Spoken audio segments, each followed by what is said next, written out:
Welcome sa ating munting YouTube channel. Please support my videos. Comment, like and subscribe po mga idolo. Maraming salamat po. Story present. Super Devo Uling System. Kabanata 251.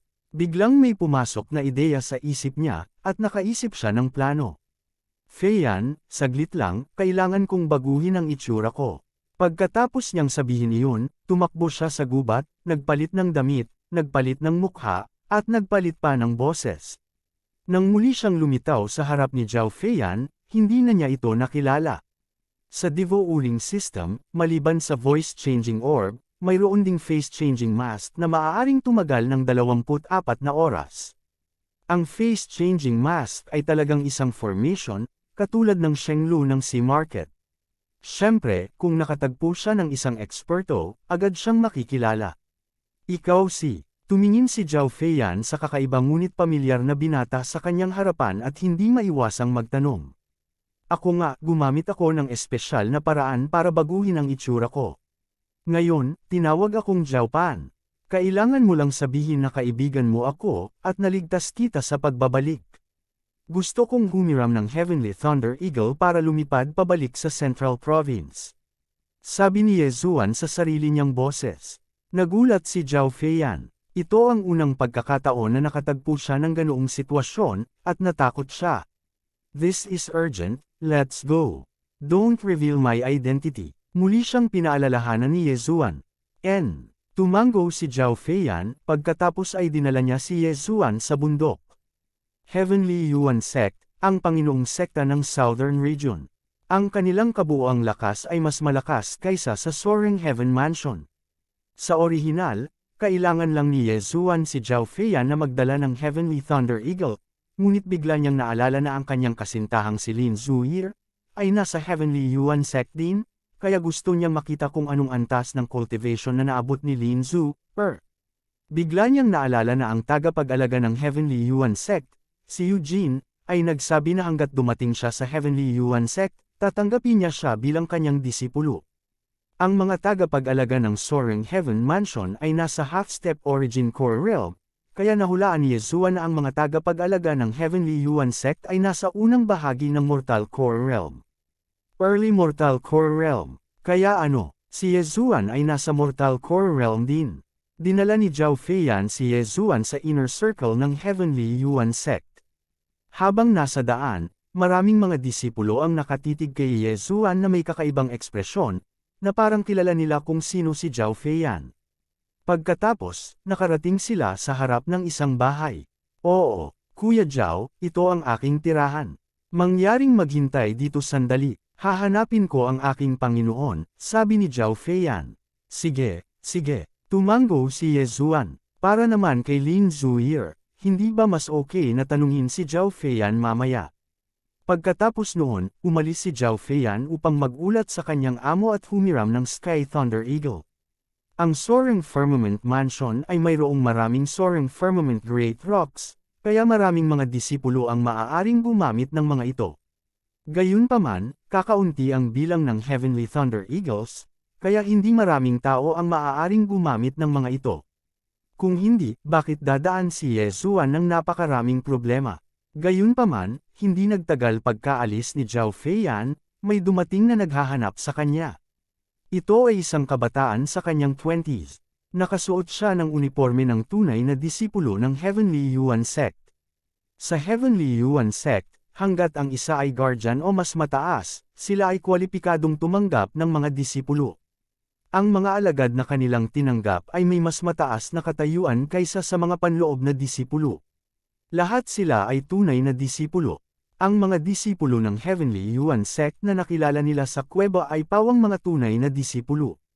Nakasuot sila ng pare-parehong uniforme ng mga kabataang nasa harapan nila, kaya nakilala siya ni Ye Zuan sa isang sulyap. Walang pakundangan na pumasok sa bahay ang binata. Bumaba ang kanyang mga mata kay Ye Zuan habang nagtatanong, sino ka? Hindi mo ba alam na dapat mo munang sabihin ang pangalan mo kapag nagtatanong ng identity? Umupo si Ye Zuan sa harap ng stone table at malamig na sinabi. Tunay na disipulo ng Heavenly Yuan Sect, Yang Yifan. Sabi ng kabataan, pagkatapos ay muling nagtanong, hindi ka disipulo ng Heavenly Yuan sect. Paano ka nakapasok? Pinasok ako ni Fei Yan. Kaibigan niya ako, casual na sagot ni Yezuan.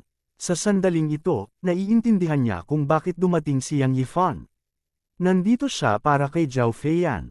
Nang marinig ang sagot na ito, pinaikit ni Yang Yifan ang kanyang mga mata at sinabing, si Junior Sister Feiyan ay palaging nasa sekta. Bakit hindi ko narinig na mayroon siyang mga kaibigan? Oh, parang pamilyar ako kay Feiyan. Tanong ni Yezuan. Tumigil si Yang Yifan, pagkatapos ay nagpatuloy, okay, kaibigan ka ni Feiyan. Kung gayon bakit ka nasa Heavenly Yuan sect?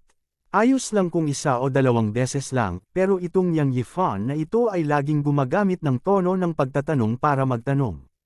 Dahil dito, hindi komportable si Yezuan. Bakit ko naman sasabihin sa'yo? Napaawang ang mga labi ni Yezuan.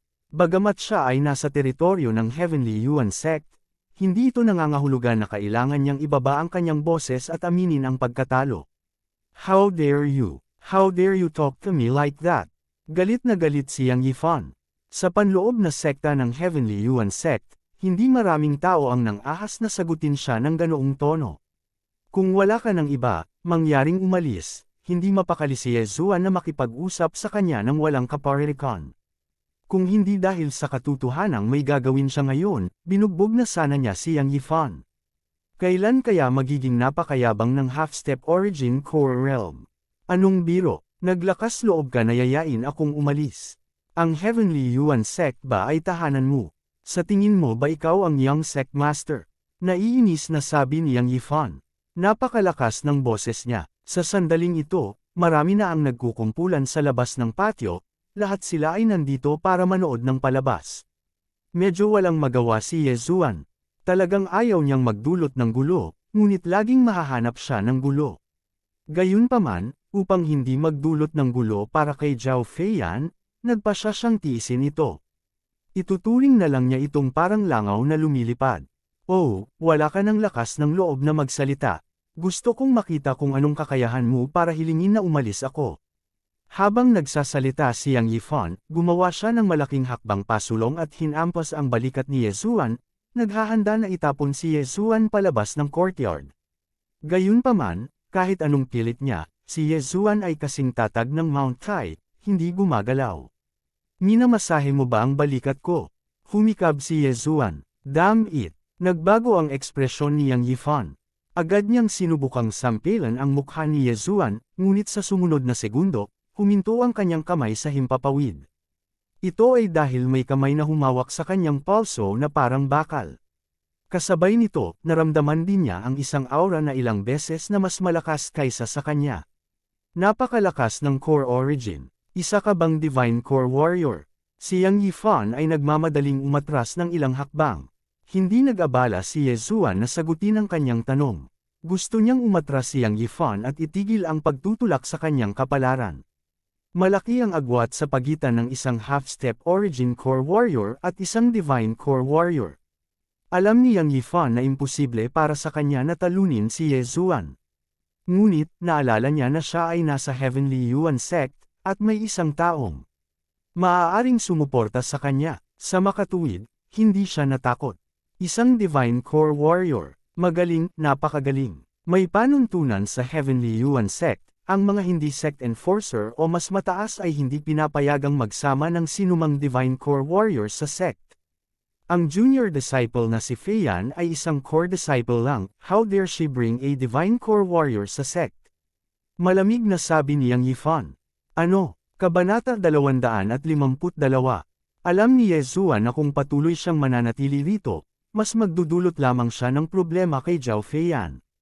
Bukod dito, alam din niya na si Yang Yifan ay halatang interesado kay Zhao Feiyan, at tinatrato siya bilang isang karibal sa pag-ibig.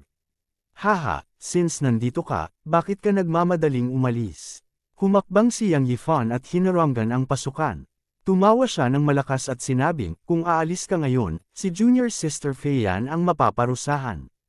Lalaki ka, wala ka bang sense of responsibility? Nagdilim ang ekspresyon ni Yezuan nang marinig niya ito. Hindi mo ba naisip na masyado kang extreme? Si Yang Yifan ay hinahabol lamang si Zhao Feiyan, ngunit tinanggihan niya. Sa makatuwid, wala siyang pagpipilian kundi ang tahaki ng matinding rutang ito, na gagawing galit sa kanya si Zhao Feiyan. Biglang naalala ni Ye Zuan na noong siya ay mag-aaral pa lamang, may isang estudyanteng nambubuli sa isang babae araw-araw. Hindi dahil sa slut siya, dahil gusto niya ang babaeng iyon. Noong una, kinasusuklaman ng babaeng iyon ang lalaking iyon, ngunit patuloy pa rin itong nangungulit sa kanya. Matapos ipagtapat ang kanyang nararamdaman, pareho silang naging magkasintahan. Sa oras na iyon, halos mabulag si Ye Zuan sa kanyang nakita. Upang makakuha ng isang babae, ang lalaking ito ay handang gawin ang lahat. Walang alinlangan, ang Yang Yifan na ito ay ganoon din. Fine, hindi ako aalis. Sabi ni Ye Zuan sa malamig na paraan. Dahil nalantad ang kanyang tunay na lakas, kung aalis lang siya, magdudulot lamang siya ng pinsala kay Zhao Feiyan. Sa sandaling ito, isang matandang boses ang biglang tumunog mula sa labas ng patio. Bakit hindi kayo nagsasaka? Bakit kayo nakatayo sa paligid? Lumingon si Yang Yifan at tumingin sa pinanggalingan ng boses. Sa isang masayang ekspresyon, sinabi niya, Elder Lu, nasa tamang panahon ka, isang Divine Core Warrior ang pumasok sa Heavenly Yuan Sect. Ano? Saan? Panipi. Papalapit ng papalapit ang matandang boses, na naging sanhi ng labis na pagkalungkot ng ekspresyon ni Ye Zuan. Isang elder ang dumating, ito ay magiging mahirap. Kuya Lu, nandito ang lalaking iyon. Nagmamadaling tumabi si Yang Yifan. Maya-maya, nakita ni Ye Zuan ang isang matandang lalaki na pumasok. Tumingin siya kay Ye Zuan at gulat na sinabi, talagang hindi ka disipulo ng Sky Yuan Sect ko. Anak, how dare you trespass into my Sky Yuan Sect? Tumigil sandali si Ye Zuan. Naalala niya na sinabi ni Yang Yifan na siya ang lumabag, at hindi siya dinala ni Zhao Feiyan. Sa hitsura nito, sinusubukan ni Yang Yifan na tulungan si Zhao Feiyan na makatakas dito. Kasabay nito, sinusubukan niyang maglagay ng bitag para kay Ye Zuan. Itong Yang Yifan ay hindi tanga. Hulaan niya na hindi ako maglalakas loob na ibunyag si Feiyan. Hehe, ayos din. Panipi, ngumisi si Ye Zuan at sinabing, pumasok lang ako para maghanap ng tao. Wala akong ibang intensyon. Patawarin mo ako. Aalis na ako. Hindi hahayaan ni Yang Yifan na umalis si Ye Zuan ng ganoon lang. Sinabi niya sa isang mapanuksong tono, ang Sky Yuan Sect ba ay tahanan mo? Ngayon mo lang ako sinaktan, tapos ngayon gusto mo nang umalis. Panipi, naningkit ang mga mata ni Elder Lu nang marinig niya ito. Ang pagpasok sa Sky Yuan Sect ay isang seryosong krimen. How dare you sakta ng mga tao dito? Anak, saan ka nang galing? Hindi ako nabibilang sa anumang sekta. Isa, lang akong malayang magsasaka, sagot ni Ye Zuan. Hindi siya si Ye Zuan ngayon, kundi si Zhao Pan. Natural, hindi niya maihayag ang kanyang pagkakakilanlan. Since that's the case, isuko mo na lang ang sarili mo. I'll escort you to the law enforcement elder and let him decide. Binuksan ni Elder Lu ang kanyang mga kamay. Ang kanyang mga lantang palad ay parang mga kuko ng isang agila, na nagbibigay sa mga tao ng lamig sa kanilang mga gulugod. Nararamdaman din niya ang Jindan Essence sa katawan ni Ye Zuan, na hindi gaanong mas mahina kaysa sa katawan niya. Kaya naman, hindi niya mabitawan ang kanyang bantay. Sa sandaling ito, hinihintay niya ang susunod na galaw ni Ye Zuan. Dapat ba siyang lumaban, o dapat na siyang sumuko? Imposibleng sumuko sila nang hindi lumalaban. Kaya, maaari lamang nilang labanan. Boom! Isang makapal na Jindan Essence ang biglang lumabas sa katawan ni Ye Zuan. Gayunpaman, hindi niya ginamit ang Jindan Essence na ito sa pag-atake. Sa halip, inihagis niya ito sa lupa. Sa isang iglap, lumitaw ang isang bilog na may diameter na 1 metro sa ilalim ng kanyang mga paa. Senyor, kung papayagan mo akong umalis sa bilog na ito, susuko ako, dahan-daw ang sabi ni Ye Zuan. Ang yabang naman. Hindi nasisiyahan si Elder Lu. Lumakad siya pasulong at hinampas ang balikat ni Ye Zuan gamit ang kanyang kuko. Ang matalim na dulo ng kanyang Jindan Essence ay tumusok sa balikat ni Ye Zuan, na naging sanhi ng pag-agos ng dugo kaagad. Kasunod nito, hinayla ni Elder Lu, naghahanda na hilahin si Ye Zuan sa lupa at kainin ang putik na parang aso. Gayunpaman, kahit anong pilit niya, si Yezuan ay kasing tatag ng bundok. Hindi gumagalaw ang kanyang mga paa. May kakayahan ka nga. Isang kakaibang tingin ang sumilay sa mga mata ni Elder Lu. Siya ay isang elder ng Sky Yuan Sect. Hindi ba nakakahiya kung hindi man lang niya mahawakan ang isang junior? Smack! Ang pangalawang palad ay dumapo sa balikat ni Yezuan. Hinampas ni Elder Lu ang dalawang kamay. Gayunpaman, nakatayo pa rin si Yezuan sa parehong lugar, hindi gumagalaw. Namumula ang mukha ni Elder Lu.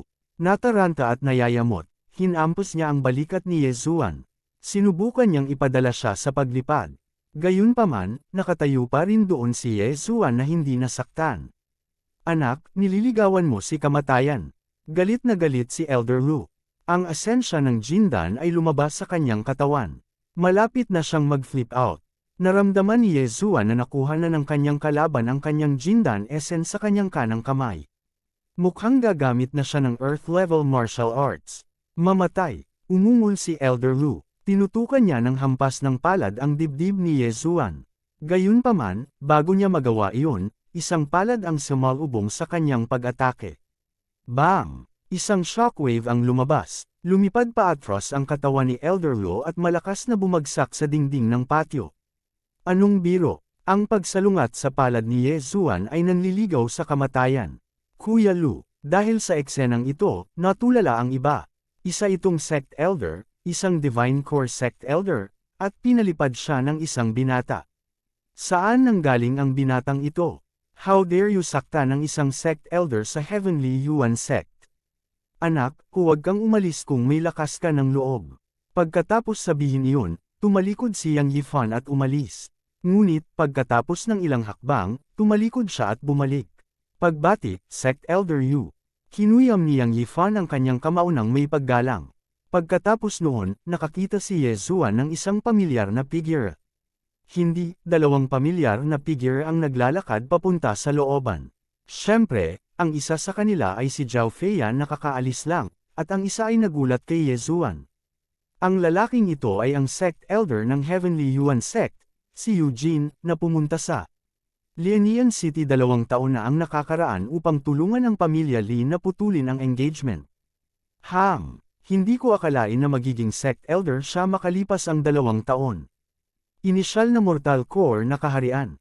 Bagamat nagulat si Yezuan, hindi siya natakot. Kung tutuusin, sa kanyang disguise at mask, hanggat hindi siya nakikita ng mga Earth Core Warriors o ng mga magaling sa formations, hindi magiging problema. Kuya Zhao, nasugatan ka ba? Nang pumasok si Zhao Feiyan sa looban, agad niyang nakita ang mga mantsa ng dugo sa mga balikat ni Yezuan. Agad itong tumakbo papunta sa kanya. Ayos lang ako, konting sugat lang. Nakangiting sagot ni Yezuan. Maaari niyang pagalingin ang isang maliit na pinsala na tulad nito sa ilang paghinga lamang.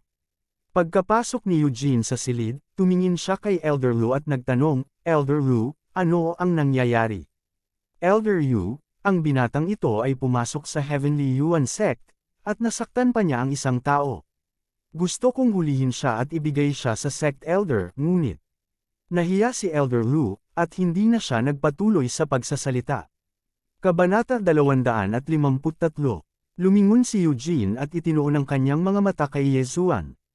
Nagmumuni-muni siya sa kanyang isipan. Pakiramdam niya ay nakita na niya si Yezuan noon, ngunit wala siyang maalala na may kaugnayan sa kanya. Gayunpaman, hindi ito maaaring sisihin sa kanya.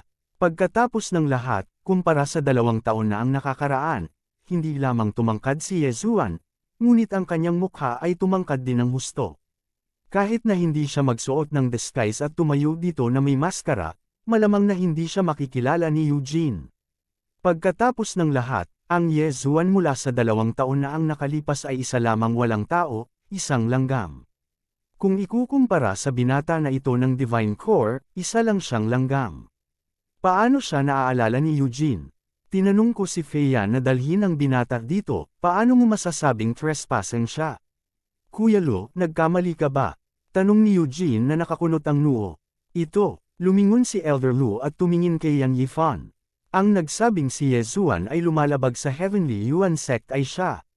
Nagmamadaling itinago ni Yang Yifan ang kanyang kamao at sinabing, Elder Yu, pasensya na, nagkamali ako. Nang makita ko siya sa looban ng junior sister na si Feiyan, akala ko siya ay isang magnanakaw, kaya ako. Pero bago pa siya makatapos, naputol na siya ni Eugene, tama na, pwede na kayong lahat umalis. Kilalang kilala ni Eugene si Yang Yifan. Si Yang Yifan ay isang tao na ginawa ang lahat ng gusto niya sa Heavenly Yuan sect dahil lang ang kanyang ama ay isang sect elder. Siya ay isang tao na nananakot lamang sa mahihina at natatakot sa malakas. Higit pa rito, mayroon siyang ilang lihim na motibo kay Zhao Feiyan.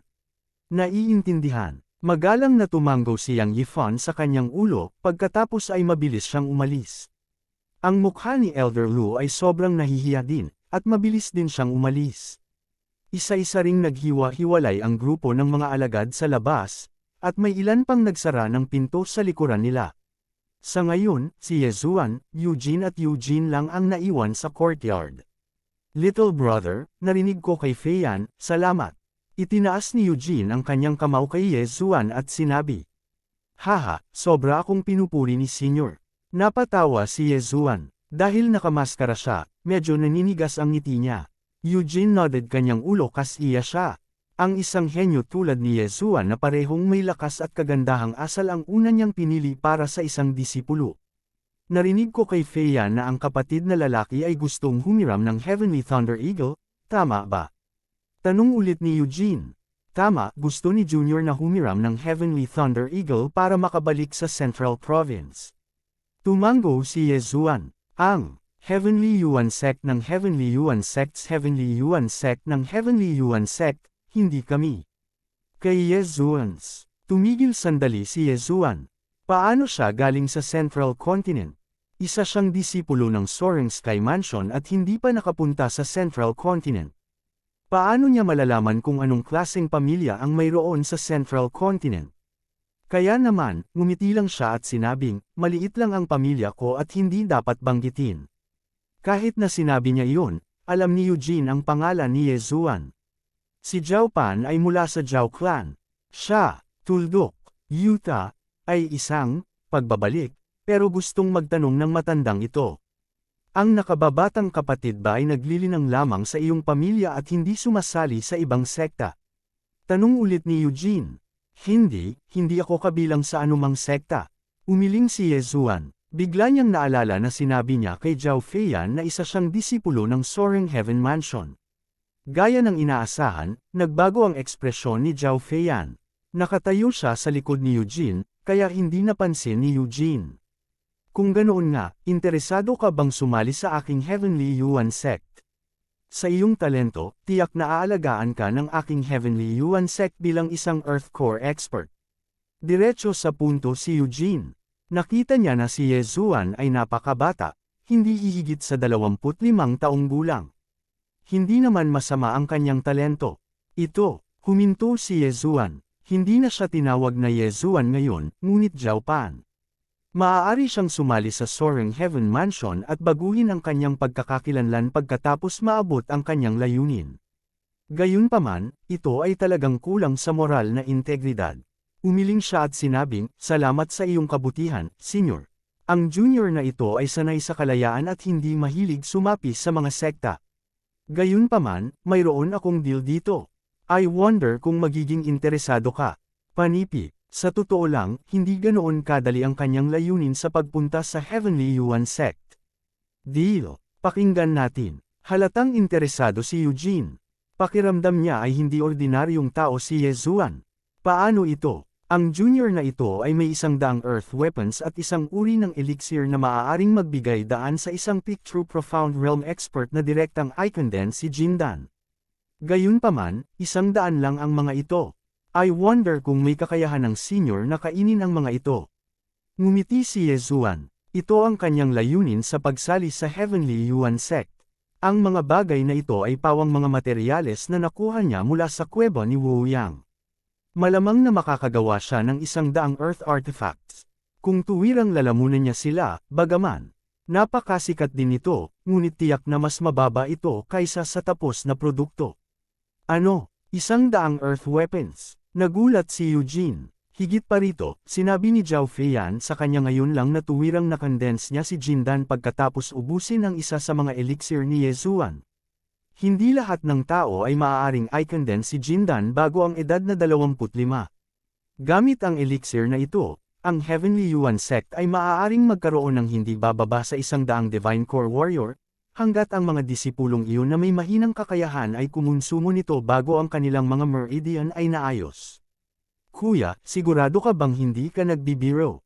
Nagdududa si Eugene. Ngumiti si Yezuan. Ikinumpas niya ang kamay niya, tapos may lumabas na 2 malalaking box sa harapan niya. Sa loob ng mga kahon ay eksaktong 100 earth weapons, nebula swords. To be honest, I was born in a family that refined weapons, and the reason I came to the Heavenly Yuan Sect is to open up a trade route. I wonder if your sect are interested. Kung maaari, I'll send you more earth weapons and Liu Yuan pills in the future. Gumawa ng kwento si Yezuan. Napalunok si Eugene ng laway. Higit pa sa hinaharap. Ang earth weapons ay hindi ordinaryong bagay, kahit na ang Heavenly Yuan Sect ay walang marami sa kanila. Kung gusto nila, kailangan nilang pumunta sa Central Province para bilhin ito. Ngunit, ang Central Province ay isang komplikadong lugar, at maraming mga superpower na mas malakas kaysa sa Heavenly Yuan Sect. Ang Heavenly Yuan Sect ay maaari lamang bumili ng 1 o 2, at kailangan nilang ipagsapalaran na masaktan ang mga superpower na iyon. Hindi niya inasahan na si Yezuan ay magmula sa isang pamilyang Pino ang armas, at pumunta sa Heavenly Yuan Sect ng may katapatan. Ito ay isang magandang bagay. Little brother, magkano ang halaga nitong earth weapons at Liu Yuan pills? Sinubukan ni Eugene na magtanong.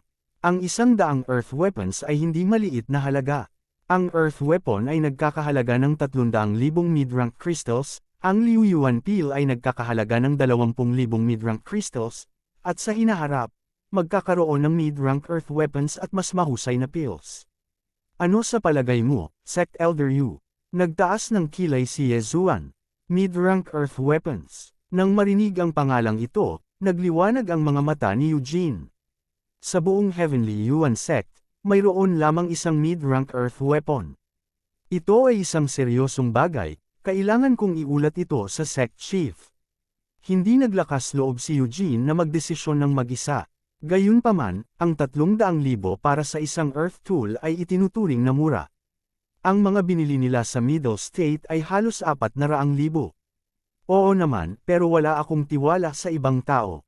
Kung gustong makipag-deal ng sekta mo, hayaan mo na lang si Sect Elder Yu ang maging representative. Mangyaring huwag magpadala ng Earth Core Warrior, kung hindi, aalis ako. Gayun din, Sect Elder Yu, maaari kang bumili muna ng ilang Earth Weapons. Sa ganitong paraan, magkakaroon ka ng higit na kumpiyansa. Panipi, nakangiting sabi ni Yezuan. Kabanata 255. Ang dami mong bibilhin. Don't worry, I'll buy them at the market price, sagot ni Yezuan. Naubos na niya ang lahat ng materyales mula sa Soaring Heaven Mansion, at ang Supreme Elder ay personal na pumunta sa Central Province para bilhin ang mga ito. Ito ay isang magandang pagkakataon para sa kanya, syempre hindi niya ito palalampasan. Nang marinig ito, agad na lumingon si Eugene at tumingin kay Lin Zuir. Hindi niya magawa ang desisyon sa bagay na ito. Elder Yu, pumunta sa Weapon Refining Hall at dalhin mo sa akin ang lahat ng materyales. Agad na sinabi ni Lin Zuir. Sige, pupunta ako ngayon. Tumango si Eugene, pagkatapos ay nawala siya sa isang iglap. Pagkaalis niya, muling sinabi ni Lin Zuir, Young Master Zhao, maaaring magtagal ito, bakit hindi kita ipakita sa iyo? Oo naman. Nakangiting sabi ni Yezuan, pagkatapos ay tumalikod siya at sinabing, Feiyan, tandaan na magtanim ng mabuti. Panipi, Kuya Zhao, gagawin ko. Seryosong tumango si Zhao Feiyan sa kanyang ulo. Pagkatapos noon, sumunod si Yezuan sa likod ni Lin Zuir at umalis. Natigilan ang lahat ng nakapaligid na alagad sa kanilang nakita. Sino si Lin Zuir? Siya ang disipulo ng Sect Chief ng Sky Yuan Sect. Siya ay 17 taong gulang pa lamang, ngunit nakalusot na siya sa Mortal Core Realm. Isa siyang sobrang henyo na may potensyal na malampasan ang Sect Chief at makapasok sa Heavenly Core Realm. Kaagad, ang lahat ng mga disipulo ay tumingin kay Yezuan ng may inggit, kasama na siyang Yifan. Hindi pinansin ni Lin Zuir ang mga titig ng iba pang mga disipulo. Dinala niya si Yezuan sa Sky Yuan sect. Sumunod si Yezuan na may walang pakialam na mod. Bilang disipulo ng Soaring Heaven Mansion, itinuring siyang VIP ng Sky Yuan sect, at mayroon pa siyang walang katulad na kagandahan bilang kanyang tour guide. Sok, I wonder kung anong klaseng ekspresyon ang magkakaroon ng sect chief ng Sky Yuan sect kapag nalaman niya kung sino ako. Nag-e-enjoy si Yezuan dahil perpekto ang kanyang disguise. Kahit sina Lin Zuir at Eugene ay hindi makita sa kanyang disguise. Hindi nila akalain na ang mga basura mula sa mga nakaraang taon ay talagang mapupunta sa Sky Yuan sect. Young Master Zhao, anong problema? Tanong ni Lin Zuir na nakatayo sa tabi niya nang makita niya ang ngiti sa mukha ni Yezuan. Wala naman. Alright, Miss Lin, kailan ka sumali sa Sky Yuan sect? Binago ng mukha ni Yezuan ang paksa. Nagulat si Lin Zuir. Ngumiti siya at nagpaliwanag, lumaki si Zhu sa Heavenly Yuan sect. Nang marinig ito ni Yezuan, bahagyang kumunat ang noo niya. Ngunit sa sumunod na sandali, naalala niya na ang mga katulad nila ay hindi basta-basta maihahayag ang kanilang mga pamilya. Sa hinaharap, kapag nalaman ito ng sinuman sa kanilang mga kaaway, papatayin nila ang kanilang daan pabalik sa Lianian City ng Profound Sun Empire. Pagkatapos, ang Ye family at ang Lin family ay magiging hostage. Nakikita ko, tumango si Yezuan at sinabing, napakahusay ni Miss Zuir. At nakalusot ka na sa Mortal Core Realm sa murang edad. Sigurado akong ang asawa ni Miss Zui ay napakahusay din, tama. Nagulat muli si Lin Zuir. Namula siya at umiling, I'm not married. Wala ka ring iniisip, tanong ni Yezuan. Hindi, sinabi sa akin ni Master na mag-focus sa aking cultivation. Patuloy na umiling si Zuir. Tama, siguradong hindi magiging mababa ang mga tagumpay ni Miss Zuir sa hinaharap. Tiyak na hindi magiging katapat niya ang mga ordinaryong tao. Ang mga mata ni Yezuan ay kumikislap na may pahiwatig ng katusuhan. Young Master Zhao, siguradong nagbibiro ka. Magiliw na ngumiti si Lin Zhu at sinabing, pero paano ka, Young Master Zhao? Biglang nagkaroon ng ideya si Yezuan sa kanyang isipan. Ngumiti siya at sinabing, parehas ako sa iyo, wala akong nasa isip. Pero, ngunit ano? Curious na tanong ni Lin Zuir. Miss Zuir, naniniwala ka ba sa love at first sight? Nilingan ni Yezuan ang kanyang ulo na may malabong ngiti sa kanyang mukha. Ang tanong na ito ay nabigla kay Lin Zhu. Pag-ibig sa unang tingin. Nang marinig ni Lin Zuir ang salitang ito, nanginginig ang buong katawan niya. Siguradong may ibang kahulugan si Yezuan nang banggitin niya ang salitang ito. Maaaring nagustuhan niya si Junior Sister Fei Yan, o ibang tao sa kalsada, o kahit ako. Bulong ni Lin Zuir sa kanyang isipan. Ngunit nang makita niya ang mga mata ni Yezuan, agad niyang naintindihan. Nang sabihin ni Yezuan ang love at first sight, malamang na siya ang tinutukoy niya. Young Master Zhao, hindi ko maintindihan ang ibig mong sabihin. Nagkunwaring umiling si Lin Zuir. Kunwari mo, nagpapanggap ka pa. Bumulong si Yezuan sa kanyang puso, ngunit sa panlabas. Ngumiti siya at sinabing, sa totoo lang, noong una kitang makita, nahulog na ang loob ko sa iyo. Miss Zuir, iniisip ko kung mabibigyan mo ba ako ng pagkakataon. Huwag kang mag-alala, bagamat mababa ang aking kaharian kaysa sa iyo, ang gulong ng kapalaran ay nagbabago. Siguradong hahabol ako sa hinaharap.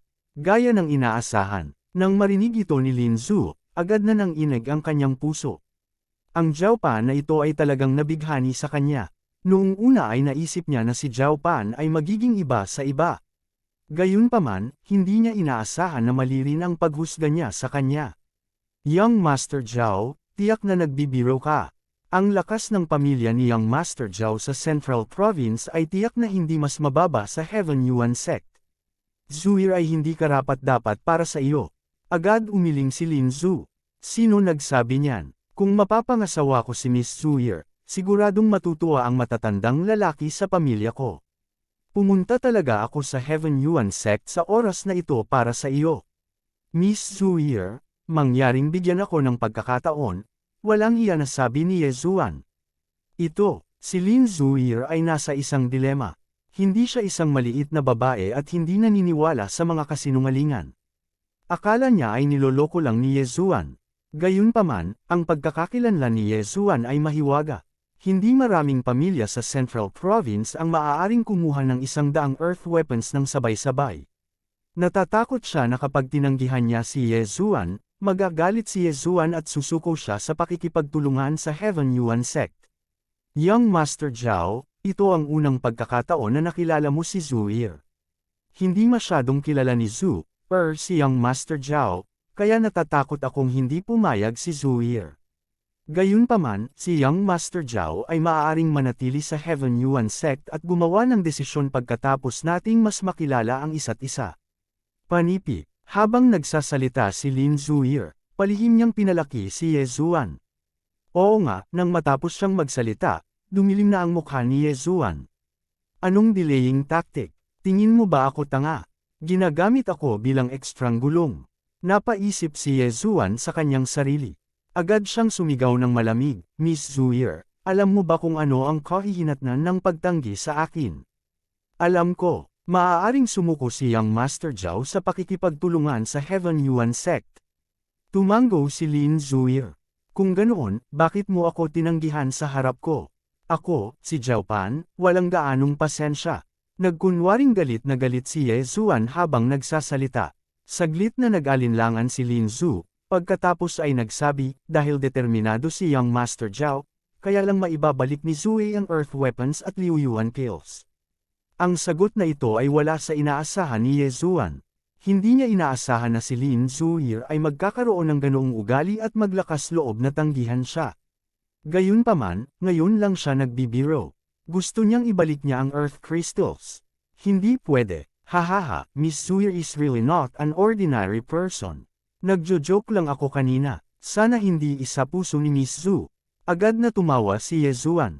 Nang marinig ito, inalis ni Lin Zuir ang kanyang seryosong ekspresyon at ngumiti ng matamis, nagbibiro lang si Zui kay Young Master Zhao. Gayunpaman, mukhang kakilala ko si Young Master Zhao. Panipi, bahagyang sumimangot si Yezuan, pagkatapos ay nagsabi, sigurado ka bang ako ang kamukha niya at hindi ang kabaligtaran? Maling salita si Zhu, nagmamadaling humingi ng tawad si Lin Zhu. Kabanata 256. Forget it. Sino ba yung taong yun?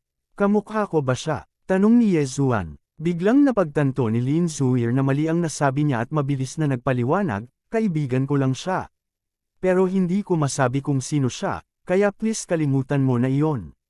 Sa pagkakataong ito, hindi na nagtanong pa si Yezuan. Nahulaan niya na marahil ay siya ang taong tinutukoy ni Lin Zuir. Napakalakas ng sixth sense ng babaeng ito. Gayunpaman, si Yezuan ay napaka-curious. Kung alam ni Lin Zuir ang kanyang tunay na pagkatao, puputulan ba siya ng kanyang espada? Pagkatapos ay inakay siya ni Lin Zuir saglit bago sila bumalik sa patio ni Zhao Feiyan. Sa oras na ito, naghihintay na doon si Eugene. Little brother, may kabuuang 50 set ng forging materials dito.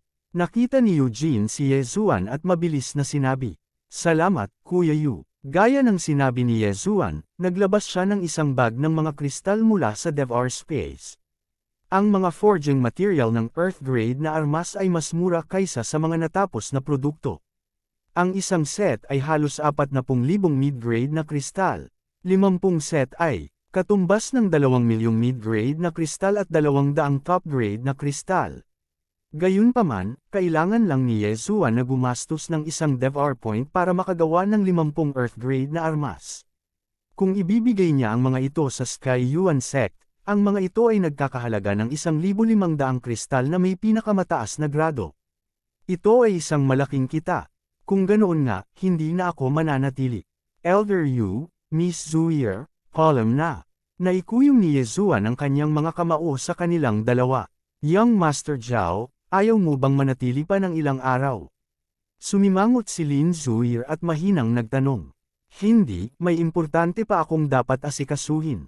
Gaya ng sinabi ni Yezuan, lumingon siya kay Zhao Feiyan at sinabing, Feiyan, tandaan na magtanim ng mabuti. Huwag magpabe, Kuya Zhao, gagawin ko. Masunerang tumango si Zhao Feiyan. Little brother, handa na ang Sky Thunder Eagle. Please follow me. Pagkatapos, pinaalis ni Eugene si Yezuan.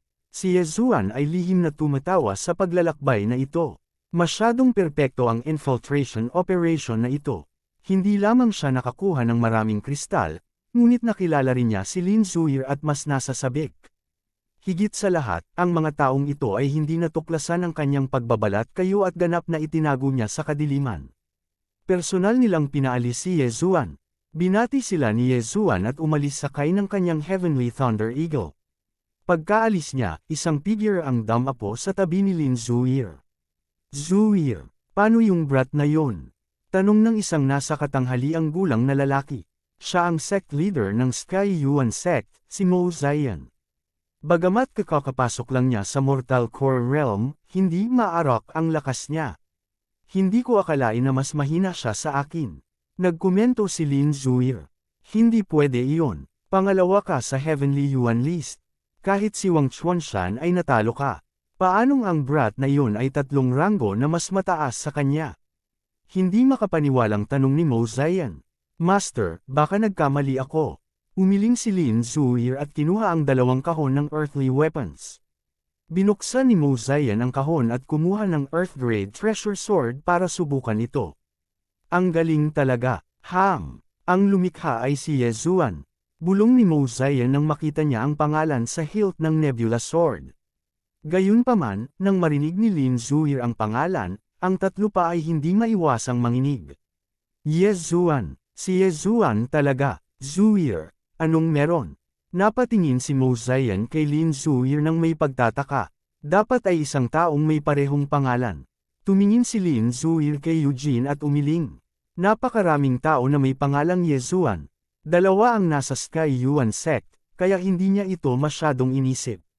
Sa likod nila, nang marinig ni Zhao Feiyan ang pangalan, bigla niyang kinuha ang Nebula Sword at tiningnan ito. Oo naman, may pangalan sa hilt. Yezuan. Gayunpaman, hindi siya nang ahas na magsalita at mabilis na iniligpit ang armas. Sinuri ni Mo Zion ang daang Earth Grade Treasures at Liu Yuan Pills at tumawa ng malakas. Tumingin siya kay Zhao Feiyan at sinabing, "Bata, napakaganda ng trabaho mo. Sabihin mo sa akin, paano mo siya nakilala?" Nagulat si Zhao Feiyan. Matapos mag-isip sandali, sumagot siya, "Sect Master, bumaba ako ng bundok kasama ang mga nakatatandang kapatid ko para mag-training mission. Bigla kaming nakatagpo ng Beast Wave, kaya nahiwalay ako sa kanila. Noong nasa panganib ako, si Kuya Zhao ang nagligtas sa akin. Kaya ganon, not bad, not bad. Balita ko marami pang mid-grade Earth-grade treasures in the future." Hindi ordinaryo ang identity ng batang ito. Hindi naghinala si Mo Zion at ngumiti. Gayunpaman, sa oras na ito, biglang lumipad ang ilang itim na figure mula sa abot tanaw. Tumingin si Mo Zion, at sinabing, "Thunder Eagles, nakabalik na sila. Kumusta ang ani?" Tumayo silang 4 sa pwesto at pinanood ang mabilis na paglapit ng Thunder Eagles. Makalipas ang kalahating minuto, 3 Thunder Eagle ang bumagsak sa lupa. Sect Master. Mabilis na tumakbo ang isang disipulo sa harap ni Mo Zion. "Anong meron? Mukhang seryoso ka. Nasaan sina Wang Chuanshan at Shi Hang?" Nagtataka na tanong ni Mo Zion. Mahigit sa 30 Divine Core Warrior ang ipinadala sa pagkakataong ito, at si Wang Chuanshan ang pinuno ng grupo, isang Earth Core Warrior. Sa makatuwid, hindi dapat magkaroon ng anumang aksidente. Nang marinig ang tanong na ito, nagkatinginan ang lahat ng mga alagad. Pagkatapos noon, may inilabas ang isa sa kanila. Ito ay isang kabaong Sect Master, patay na ang senior disciple na si Wang, at nawawala si senior disciple Shi. Nagulat ang alagad. "Ano?" Napasigaw si Mo Zion sa gulat. Nanlaki ang mga mata niya at hindi makapaniwala sa narinig niya. "Ano ang sinabi mo? Patay na si Wang Chuanshan." Agad na binuksan ng alagad ang kabaong. Nasa loob ng kabaong ang bangkay ni Wang Chuanshan. Mabilis na sinuri ni Mo Zion ang katawan, at nalaman niyang namatay si Wang Chuanshan dahil nabutas ang kanyang ulo. Ito ang aura ng Green Netherbird. "Anong nangyari? Sabihin mo sa akin ang lahat." Sigaw ni Mo Zion. Mayroon lamang 2 Earth Core Warrior sa Heavenly Yuan sect, at isa sa kanila ay si Wang Chuanshan. Pareho silang may potensyal na makapasok sa Heavenly Core Realm sa hinaharap, ngunit walang sinuman ang umaasa na mamamatay sila rito. Nagmamadaling ipinaliwanag ng alagad ang mga pasikot-sikot sa bagay na iyon. Woyang Cave, Soaring Heaven Mansion, Yezuan, isang fist-sized celestial blue stone. Nagulat si Mo Zion. Isang kamao ang laki ng celestial blue stone. Hindi lang iyon, nagulat din sina Lin Zuir, Eugene, at Zhao Feiyan. Yezuan, bakit si Yezuan na naman? Sect Master, wala akong itinatago sa iyo. Hinabol ni Yezuan ang senior disciple na si Wang, at nang maabyutan namin sila, nakita namin ang bangkay ni senior disciple Wang, ngunit wala na si Yezuan. Seryosong sabi ng alagad, Yezuan, bakit tinawag din siyang Yezuan? Bulong ni Mo Zion sa sarili. Bigla siyang may naisip, pagkatapos ay mabilis siyang tumalikod at nagtanong, Feiyan, saan mo nakita ang Zhaopan na iyon? Nag-alala si Zhao Feiyan ngayon lang, ngunit pagkatapos na titigan ni Mo Zion, agad siyang napasigaw sa takot at nahihiyang sumagot, nasa ilalim ng kanyan. Muling tumalikod si Mo Zion at nagtanong, may kanyan ba sa malapit? Oo meron, pero sinulyapan lang namin mula sa taas ng Heavenly Thunderbird, hindi na kami bumaba. Tumango ang alagad. Kabanata 257. Maaaring itong Zhaopan ay si Yezuan. Ang mga earth tool na iyon ay gawa ni Yezuan. Panipi, napaisip si Mo Zion sa sarili, pagkatapos ay nagtanong muli, saan napunta ang asol na bato ng langit? Nasa kamay ba ni Yezuan? Panipi, hindi sigurado ang disipulong ito. Pagkatapos naming matagpuan ang bangkay ni Kuya Wang, sumakay kami sa Heavenly Thunder Eagle at bumalik. Umiling ang alagad, nagnganga ang mga ngipin ni Mo Zion. Ang isang kamao na kasing laki ng Heavenly Blue Stone ay hindi mabibili. Kung makukuha ito ng Heavenly Yuan Sect, tiyak na tataas ng 2 level ang kanilang lakas, at maaari pa silang maging pinuno ng Heavenly Water Continent. Nag-isip siya sandali, pagkatapos ay inutusan niya ang lahat na sumakay ng Heavenly Thunder Eagle at habulin si Yezuan. Nagkatinginan sina Lin Zuir at Eugene, pagkatapos ay sumunod sila. Pagkaraan ng ilang sandali, mahigit 30 Heavenly Thunder Eagles ang lumipad palabas ng Heavenly Yuan Sect. Ito ang halos lahat ng Heavenly Thunder Eagles sa sekta. Anuman ang mangyari, kailangan nilang makuha ang Heavenly Blue Stone. Si Yezuan lang ang clue nila. Chase. Nang ang Heavenly Yuan Sect ay gumagawa ng malaking kaguluhan, si Yezuan ay lumipad na sa ibang direksyon.